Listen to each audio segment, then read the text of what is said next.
एक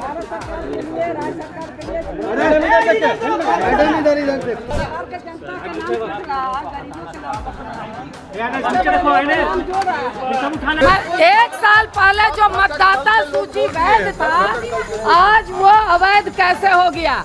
अगर वो अवैध हो गया तो सबसे पहले मोदी सरकार इस्तीफा दे करके नीचे आए, उसके बाद वो चुनाव इस तरह का वोट पुनरीक्षण कराएं। ये पूरी तरह से वो दलितों, गरीबों, मजलूमों को वोट से काटने का ये पूरी साजिश है। बिहार विधानसभा का मानसून सत्र चल रहा और देखिए आज मानसून सत्र का दूसरा दिन था और ऐसे में देखिए SIR को लेकर सदन में खूब हंगामा देखने को मिला। और देखिए अब बिहार विधान परिषद पोर्टिको पे देखिए जो बिहार विधान परिषद की नेता प्रतिपक्ष है राबड़ी देवी और उनके साथ में विपक्ष के तमाम जो बिहार विधान परिषद के सदस्य हैं, देख सकते हैं आप तस्वीरों के माध्यम से किस तरीके से सभी लोग काला कपड़ा पहने हुए बिहार विधान परिषद के पोर्टिको में SIR को लेकर खूब हंगामा कर रहे हैं। और देखिए हंगामे के बाद जो बिहार विधान परिषद की नेता प्रतिपक्ष राबड़ी देवी और साथ ही साथ और भी तमाम जो विधान परिषद के सदस्य थे, क्या कुछ कहना था, सबसे पहले आप उन तमाम नेताओं का पूरा बयान सुनिए। मैडम आज आप लोग काला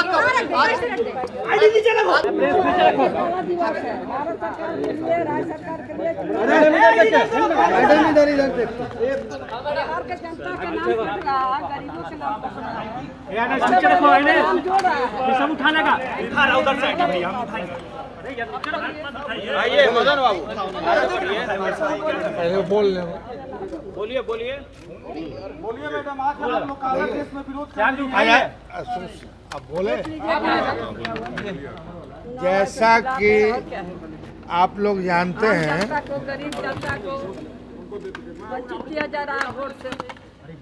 जैसा कि आप लोग जानते हैं कि 3 महीने के बाद चुनाव हो जाएगा और पहली बार यहाँ चुनाव आयोग ने मतलब जब बचा है, जब चुनाव प्रक्रिया शुरू होनी है, तब इन्होंने मतदाता सूची में सुधार करने का अपना मुहिम चलाया। बिहार के सरकारी आंकड़े के हिसाब से 3 करोड़ लोग बिहार से बाहर मजदूरी करने के लिए जाते हैं, दिल्ली जाते हैं, बॉम्बे जाते हैं, हैदराबाद जाते हैं, केरल जाते हैं और चुनाव के टाइम में अपना मताधिकार का प्रयोग करने के लिए आते हैं। तो अब आप बताइए कि जो अनपढ़ है और जो बेचारा गरीब जो है चला गया मजदूरी करने के लिए, उसके लिए चुनाव आयोग ने क्या व्यवस्था की।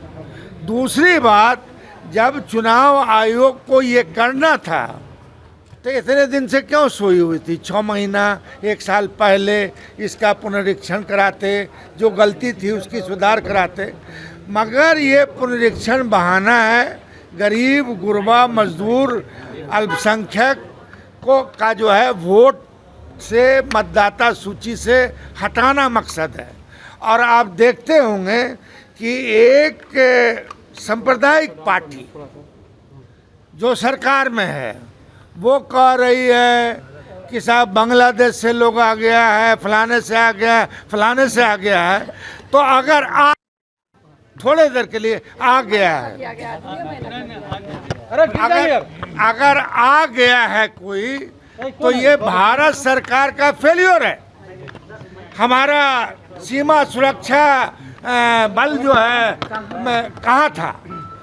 मतलब ये सब कुछ नहीं है, बस गरीब, गुरबा, मजदूर, अत्यंत पिछड़ा, अल्पसंख्यक, ऊंची जाति के गरीब लोग जो दिहाड़ी मजदूरी में बाहर हैं, उनको वोट से महरूम करना है। इसके विरोध में हमारी पार्टी है और हमारी पार्टी यहाँ भी लड़ाई लड़ेगी और सड़क पे भी लड़ाई लड़ेगी।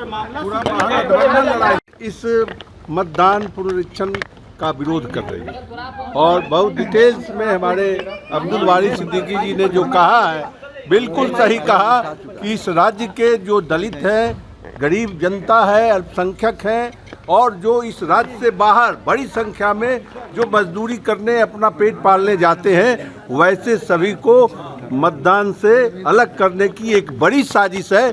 चूँकि अब 3 महीना बचा है चुनाव में, और इस क्रम में यह पुनरीक्षण, यह इतिहास ही है कि कभी ऐसा पुनरीक्षण नहीं होता है।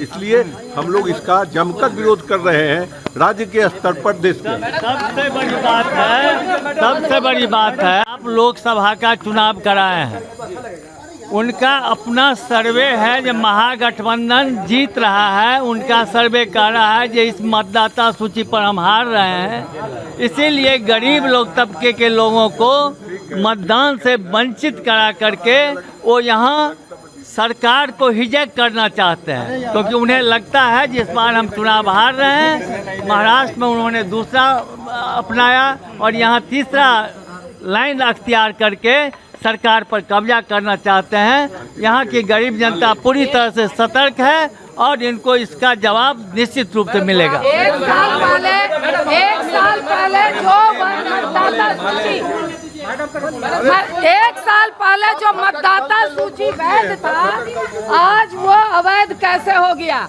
अगर वो अवैध हो गया तो सबसे पहले मोदी सरकार इस्तीफा दे करके नीचे आए, उसके बाद वो चुनाव इस तरह का वोट पुनरीक्षण कराएं। इसलिए ये पूरी तरह से वो दलितों, गरीबों, मजलूमों को वोट से काटने का ये पूरी साजिश है और इसका विरोध हम तमाम पूरे महागठबंधन के लोग मिलकर के कर रहे हैं। तो अभी आपने देखा जो बिहार विधान परिषद के नेता प्रतिपक्ष हैं राबड़ी देवी के साथ में बिहार विधान परिषद के तमाम जो सदस्य हैं, विपक्ष के तमाम जो लोग थे, वो देखिए किस तरीके से SIR को लेकर आज बिहार विधान परिषद के पोर्टिको में खूब हंगामा कर रहे थे। और देखिए हंगामे के बाद किस तरीके से SIR को लेकर इलेक्शन कमीशन को घेरते नजर आ रहे हैं। साथ ही साथ सरकार से भी कई सारे सवाल पूछ रहे हैं। क्या कुछ कहना था आपने, वो तमाम चीज़ें इस वीडियो में देखिए। बहरहाल इस खबर में इतना ही।